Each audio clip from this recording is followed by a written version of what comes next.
Olá a todos e bem-vindos aqui a mais um vídeo do A Pensar. Então neste vídeo, que é um pouquinho diferente do habitual, uma vez que não é como é que nós podemos usar uma ferramenta para criar um produto, mas é mais o que é um produto que eu posso criar com alguma ferramenta, ok? Neste caso vamos falar especificamente sobre escape rooms e neste caso num contexto educativo.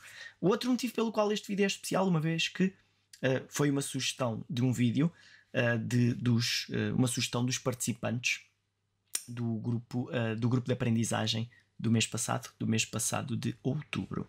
Então, explicar primeiro o que é uma escape room e como é que nós podemos usar uma ferramenta deste género e quais é que são as suas características. Então, na prática, uma escape room é um sítio físico, ok? Não tem nada a ver com educação, não tem nada a ver com informática, se bem que depois a ideia é criarmos uma escape room digital num contexto de educação, mas na verdade é um espaço físico que pode ser literalmente uma sala ou outro espaço qualquer, em que existe um certo número de participantes que estão lá num jogo em que o objetivo é resolver uma série de puzzles, uma série de enigmas, para encontrarem a chave, a forma de fugirem dessa sala. Ok? Portanto, esta imagem que estão a ver acaba por ser um exemplo disso, de pessoas à procura das pistas numa sala, que depois essas pistas irão levar a algo mais, ok?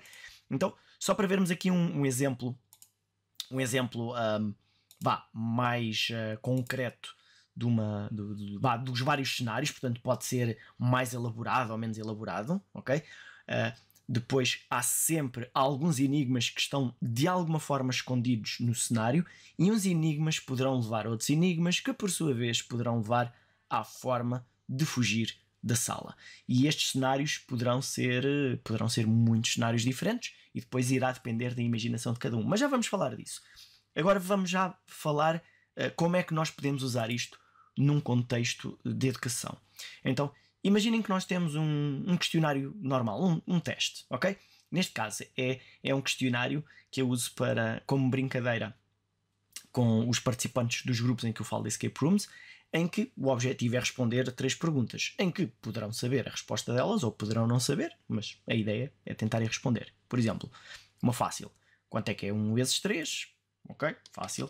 33. Qual é o segundo nome do Carlos Nunes? Aqui nem toda a gente sabe, mas imaginamos que seria José. Tecnicamente era suposto ter sido, mas depois não foi. Histórias. E aí no ano 2023, quantos anos faz o canal? Então, se fossem pesquisar, iam chegar à conclusão que em 2023 fez 12 anos. E depois os alunos iriam enviar o nosso teste, iriam ter uma nota, portanto, iam ter aqui uma nota, neste caso 60%, e pronto, e o aluno ficava todo satisfeito e seguia a sua vida. No caso do escape room, não é bem assim, ok? A ideia não é apresentar estes enigmas, vamos lhe chamar enigmas, que não são enigmas, são perguntas. É uma maneira muito simples, muito triste de apresentar o enigma.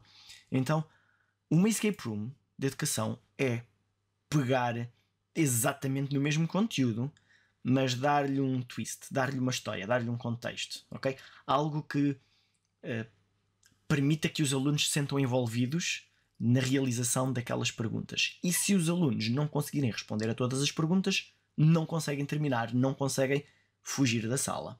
Então, aqui temos um exemplo exatamente das mesmas perguntas que vimos ali, aquelas 3, mas num formato de escape room. Neste caso em concreto, até foi feita a escape room literalmente usando a mesma ferramenta, com o Google Forms. Só que aqui existe uma roupagem nova, portanto, que se chama Fuga do Castelo Misterioso, em vez de se chamar Teste de Avaliação.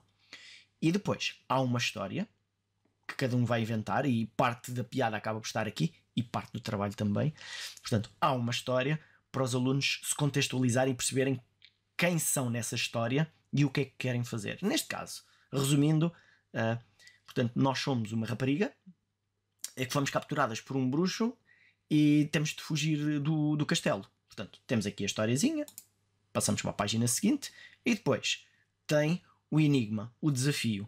Neste caso aqui, a história diz que estamos presa numa jaula e que tem um cadeado como este, a fechar a jaula. E então nós conseguimos perceber, pelos guardas, é o que está aqui na história, que o primeiro número é o 3 e o segundo número é o resultado da multiplicação entre 11 e 2. Na verdade, o que nós queremos é que o aluno saiba quanto é que é 11 vezes 2, mas estamos-lhe a dar aqui uma história diferente. E o aluno vai chegar à conclusão que é 3, 2, 2. Se acertar, continua. Se falhar, pode surgir uma indicação que está errado, não deixa avançar e pode dar uma dica ou não. Ok? Se for 322, já permite avançar. Ok? Agora, isto não precisa de ser super linear, uma vez que podem haver escolhas para a nossa história. Portanto, neste caso, vamos ignorar aqui o príncipe que podia ser salvo, que para o salvarmos tínhamos que resolver o segundo enigma, aquele do nome. Já agora até vamos voltar atrás. Não, recuamos. Ok, eu vou tentar abrir o cadeado da outra jaula. E o desafio é exatamente a mesma coisa que eu fiz na pergunta, só que desta vez vai haver um interesse maior em realmente descobrir qual é que era o nome certo. Ok? Aqui vamos voltar outra vez e fugimos. Não vamos resolver. O último desafio.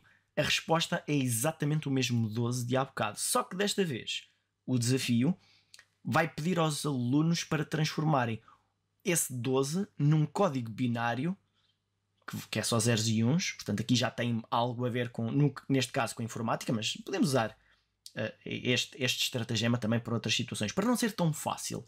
Por exemplo, a resposta podia estar em alemão e os alunos tinham que traduzir aquilo para português ou vice-versa.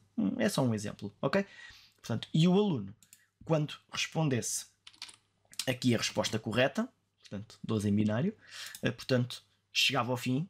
Neste caso, é um fim que não é muito bom porque não salvámos o príncipe, ok? Portanto, é exatamente a mesma coisa que o teste pretende fazer, mas que faz com que os alunos demorem um pouquinho mais a saber, mas estejam interessados em saber todas as respostas, porque num teste normal o aluno acerta algumas, falha algumas, mas não era mais conveniente que o aluno conseguisse acertar em todas, que ele fosse obrigado a acertar em todas, e ainda mais importante, não era interessante que o aluno quisesse acertar realmente em todas. Esse é o objetivo então de uma escape room. Portanto, é envolver o aluno ou um grupo de alunos, ok? Agora, aquilo não precisa ter aquele aspecto tão feio que tinha, que estávamos ali a ver com o Google Forms, pois nós podemos usar ferramentas mais sofisticadas para apresentar exatamente o mesmo desafio. Aqui neste caso está aqui um bocadinho desfocado, mas a ideia é a mesma. Portanto, aquela situação, aqui está um bocadinho diferente. Em vez de ser 3, 2, 2, a resposta é 3 e a multiplicação de 4 com 4, 3, 4, 4, ok? Mas é exatamente a mesma coisa, ok? Mas com um aspecto mais bonito. E depois aqui depende das ferramentas que nós sabemos usar, porque aqui é que está um pouquinho a magia da coisa. Nós não somos obrigados a aprender a usar uma ferramenta diferente, nós podemos usar uma série de ferramentas que já sabemos usar, só que adaptá-las, porque muitas destas coisas nós já sabemos fazer, simplesmente nunca as usamos para criar um produto desta natureza. Portanto, como uma escape room, ok? Agora falando aqui um pouquinho mais sobre de que formas é que nós podemos trabalhar estas escape rooms. Então a primeira coisa que vamos aqui falar são os cenários possíveis. Portanto, e aqui os cenários possíveis são infinitos. É a história que nós criamos para os nossos alunos. Também podemos pedir ajuda ao ChatGPT para nos dar ideias, mas a ideia é fazer com que os alunos se sintam noutro papel, em que eles são um príncipe, uma princesa, um espião, um polícia, um condutor de corridas, um detetive, seja o que for, ok? Portanto, é colocá-lo numa situação, num papel em que ele se sinta mais envolvido na história, de preferência alguma coisa que seja apelativa para os alunos. Portanto, e aqui a nossa história vai variar consoante o personagem. Portanto, na minha história era uma princesa, mas podia ser um espião que está a tentar salvar o mundo, em que tem de descobrir os códigos para impedir um lançamento nuclear de qualquer coisa, portanto, que vai surgir em breve. Normalmente as escape rooms têm um tempo limite para fazer. Na educação, portanto, também tem um tempo limite, que é o tempo da aula. Estas atividades não precisam de ser feitas individualmente. Isto pode ser feito em grupos. Tem grupos diferentes em que cada um pode tentar resolver, encontrar as pistas e resolvê-las e partilhar os resultados com os colegas. Poderá ser interessante caso seja uma escape room mais difícil. E imaginem que há 5 puzzles e temos 5 grupos de alunos e cada grupo demora 40 minutos a descobrir a solução do seu puzzle. Mas no final temos as 5 chaves para fugir, ok? Então é isso que vamos aqui falar agora um pouquinho a seguir, que é como é que nós podemos organizar estes puzzles. Então eu tirei aqui estas imagens de um paper chamado Escape Room Games, Can You Transform an Unpleasant Situation into a Pleasant One? Ou seja, o paper que já tem alguns anos, em que pegou no conceito de uma escape room real do jogo e aplicá-lo à educação. Ou seja, como transformar uma situação desagradável, que é um teste, numa situação agradável, que é resolver puzzles, resolver adivinhas, em que podemos fazer as mesmas perguntas, exatamente as mesmas perguntas, só que não precisam de ser coisas que não têm nada a ver. Então aqui a ideia é que existam vários puzzles, enigmas, desafios, chamem-lhe o que quiserem, mas vá, puzzles, que é a descrição que eles usam. A ideia é resolver vários puzzles em que cada puzzle dá-nos uma parte da chave, ou cada puzzle leva-nos ao próximo puzzle, ok? Então aqui em termos de desenho deste mega puzzle, do meta puzzle, os vários puzzles dentro do puzzle, então temos aqui 3 alternativas. Portanto, temos o caminho linear. Aquele meu exemplo, na prática, era um caminho linear ali com umas pequenas diferenças. Então o que é este caminho linear?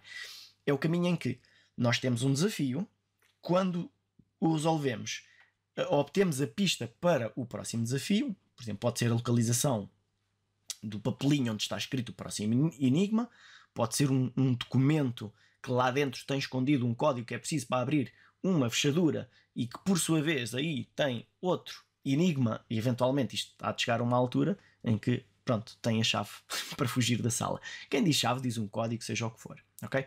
No nosso caso, como vamos fazer isto de forma digital, não precisa de ser um cadeado físico, mas um pin para inserir um número para escrever alguma coisa do género. Portanto, este é o caminho linear. Portanto, acaba por ser mais útil para situações em que os alunos fazem isto de uma forma mais individual, mas não obrigatoriamente, ok? Porque os alunos podem estar todos a tentar resolver o mesmo puzzle e quando um consegue, espalha a mensagem e todos conseguem avançar para o segundo e depois todos tentam resolver o segundo. É uma alternativa, ok?